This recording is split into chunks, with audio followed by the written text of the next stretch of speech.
शख्स ने आके कहा, या रसूल अल्लाह सल्लल्लाहु तआला अलैहि वसल्लम, मैं 5 नमाजें नहीं पढ़ सकता, 2 पढ़ूंगा। तो सहाबा कहते हैं हमारे दिल में ख्याल आया कैसे इजाज़त मिलेगी, नमाज तो फ़र्ज़ ऐन है, हर नमाज की हर रकत का हर सजदा फ़र्ज़ है, और ये पूरी 3 नमाजों की छुट्टी मांग रहा है। लेकिन हुजूर ने हिकमत से दीन फैलाया, दानाई से। मुस्नद इमाम अहमद बिन हंबल में मौजूद है, हुजूर ने फरमाया अगर 2 नमाजें पढ़ोगे, 3 न पढ़ोगे तो कलमा तो पढ़ लोगे ना दिल से। हुजूर पढ़ लूंगा, फरमाया चल तू 2 ही पढ़ लेना, कलमा पढ़ सही।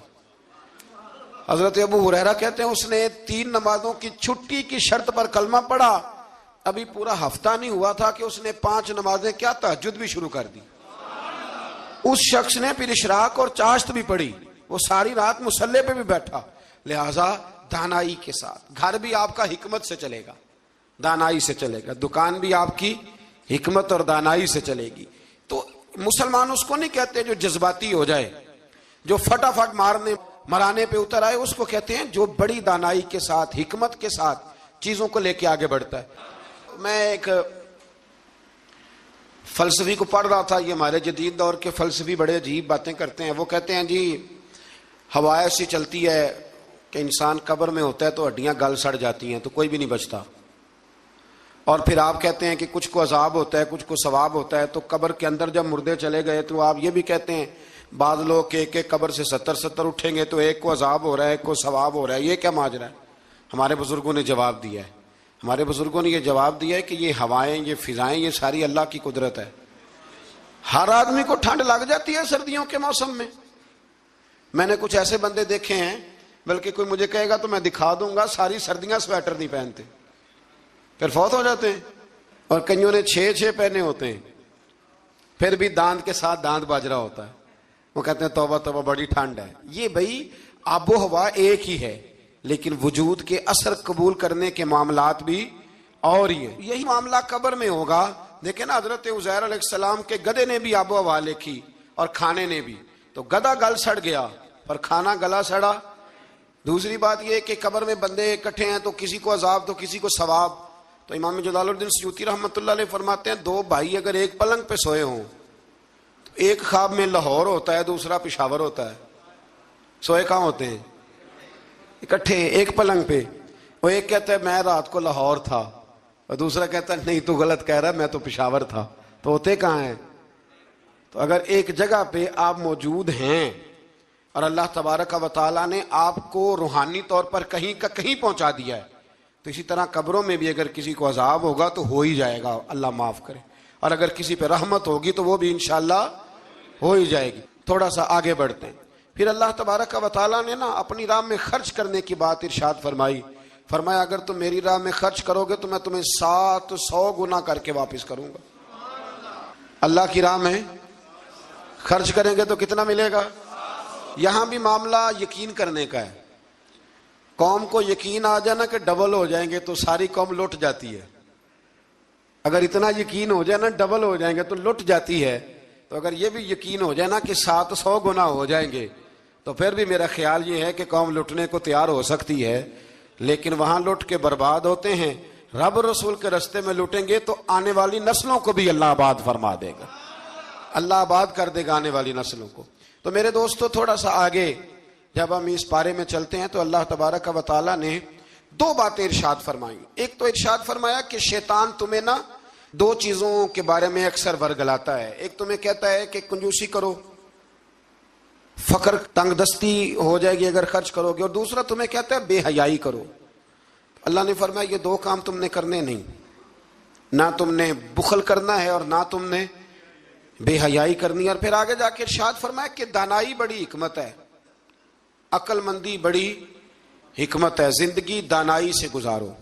युतिल हिकमत मन यशा, अल्लाह जिसे चाहता है हिकमत अता करता है। वमन युतिल हिकमत फकद ऊतिया खैरन कसीरा, और जिसे अल्लाह ने दानाई दी ना अकल, अल्लाह फरमाता है उसे हमने खैर कसीर अता की। काम सारे ही हो जाते हैं पर जो अकल के जरिए किया जाए ना, शेख सादी ने कहा था अगर तेरे पास 1 मन इल्म है ना तो 10 मन अकल की भी जरूरत है, फिर वो इल्म आगे पहुंचता है। 10 मन, 1 मन शऊर के साथ, दानाई के साथ।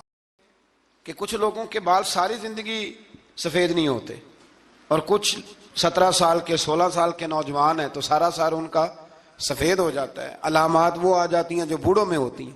तो अल्लाह तबारक व तआला ने फरमाया कि ये हमारी कुदरत है, इस तरह करके हम मुर्दों को जिंदा करेंगे। जब मोमिन कब्रों से उठेंगे ना, मोमिन आंख खुलेगी तो कहेंगे सवेरा हो गया, जैसे अभी सोए थे ना, कहेंगे दिन चढ़ गया। तो अल्लाह फरमाएंगे हाँ दिन भी चढ़ गया है और रब रसूल के दीदार का नजारा भी तुम्हें दिया जाएगा, उठो बड़ी शानदार सुबह हुई है। और काफिर जब उठेगा तो कहेगा ओखो अब मेरे लिए क्या नई सजा है। तो इससे बिल्कुल आगे मुत्तसिल हजरत इब्राहिम अलैहिस्सलाम का वो वाकया इसी पारे में जिक्र किया गया है। जब हजरत इब्राहिम अलैहिस्सलाम ने कहा था कि अल्लाह मुझे दिखा तो मुर्दे कैसे जिंदा करेगा, तो रब करीम ने फरमाया यकीन नहीं, अर्ज की या अल्लाह इत्मीनान कल्बी के लिए। एक इल्मुल यकीन होता है, एक ऐनुल यकीन होता है, एक हकुल यकीन होता है। कहा या अल्लाह मैं इत्मीनान कल्बी के लिए। तो अल्लाह ने फरमाया 4 परिंदे ले लो। हजरत इब्राहिम अलैहिस्सलाम ने 4 परिंदे लिए।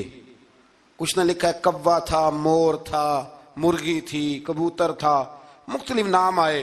वो 4 परिंदे लिए, फिर उनको ज़िबा किया, फिर उनका कीमा बनाया, फिर गोश्त एक दूसरे में मिक्स किया, फिर 4 मुख्तलिफ पहाड़ियों पे रखा। अल्लाह ने फरमाया मिक्स हो गया ना आपस में, अब तुम आवाज दो।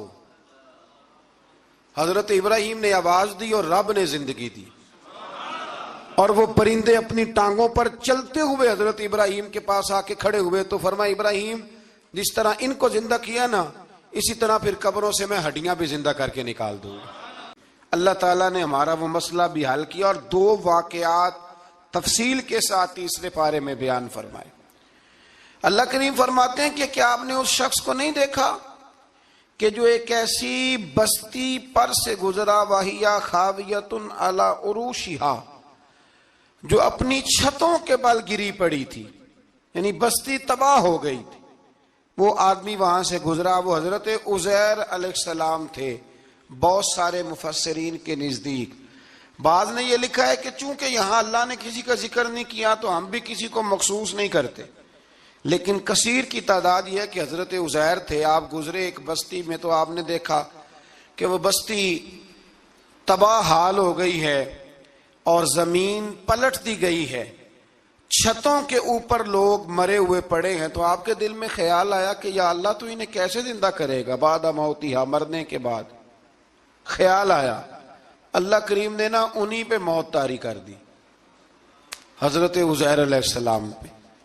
उनके पास थोड़ा सा खाना था, एक गधा था, दरख्त के नीचे लेट गए, गधे को बांध के अल्लाह ताला ने उन पर नींद तारी की और वो 100 साल तक सोते ही रहे।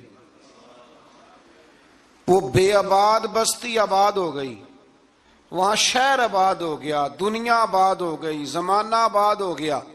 आप जब सोए तो आपकी उम्र मुबारक 40 साल थी। 100 साल के बाद उठे, सुम्मा आसा, जब उठे काला कम लबिस्ता, अल्लाह ने फरमाया कितनी देर सोए, काला लबिस्तु यौमन औ बाद यौम, कहने लगे या एक दिन सोया हूं या दिन का थोड़ा सा हिस्सा। तो रब करीम ने फरमाया नहीं, आप तो 100 साल तक सोए रहे। फरमाया वो देखो जरा गधे की तरफ, वो गधा जो था ना उनका वो गल सड़ गया, हड्डियां बिखर गईं, और वो जो खाना था ना, फल थे, शरबत था, सालन था, उसका हाल ये है कि लम यतसन्ना, वो बासी भी नहीं हुआ। ये है मेरे रब की कुदरत। जिसने पहले गल सड़ जाना था वो बासी भी नहीं हुआ, और वो गधा उसकी हड्डियां भी बिखर गईं। तो रब करीम ने फरमाया समझ आई है मैं मुर्दे कैसे जिंदा करूंगा। अर्ज की या अल्लाह ऐसी समझ आई है जो कभी भूलेगी भी नहीं। 100 साल तक सोए रहे। ये बड़ा लतीफ वाकया है। हजरत उज़ैर अलैहिस्सलाम उठ के ना तो अपने घर गए तो कोई पहचानता ही नहीं था। एक बूढ़ी अम्मा जिसकी उम्र बहुत ज्यादा हो गई थी, उसको जाके सलाम ली तो आप फरमाने लगे उस अम्मा से ये उज़ैर का घर है। तो अम्मा फरमाने लगी हाँ है तो उज़ैर का, लेकिन वो तो 100 साल पहले गायब हुए, दोबारा आए ही नहीं। आप फरमाने लगे अम्मा मैं हूं उज़ैर।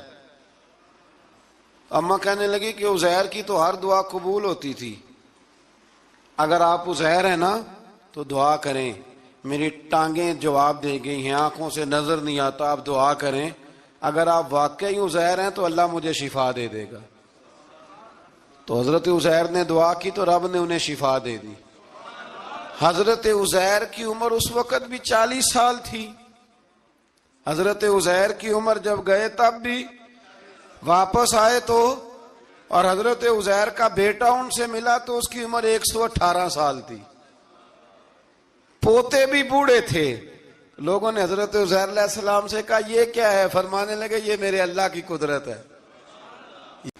एक लफ्ज से ना मुझे तो कई दफा चिड़ी हो जाती है, वो लफ्ज है कि मुझे एतबार है। मैं कहता हूं कि वो वालिदैन बड़े जालिम हैं जो कहते हैं मुझे जवान बच्ची अकेली कॉलेज जाती है तो मुझे एतबार है। जवान बच्चे को 10-20 हजार रुपया जेब में डाल के गली में भेज देते हैं और कहते हैं मुझे एतबार है। इसी तरह वो लोग भी बड़े जुल्म करते जो अपने भाई के साथ लेन देन करते हैं, तहरीर नहीं करते और कहते हैं मुझे एतबार है। अल्लाह को भी तो एतबार है ना अपने बंदों पे। तो रब फरमाता है मेरे बंदो जब लेन देन करो तो उसे लिख लो, ये कुरान का हुक्म है, ये मेरे रसूल की सुन्नत है।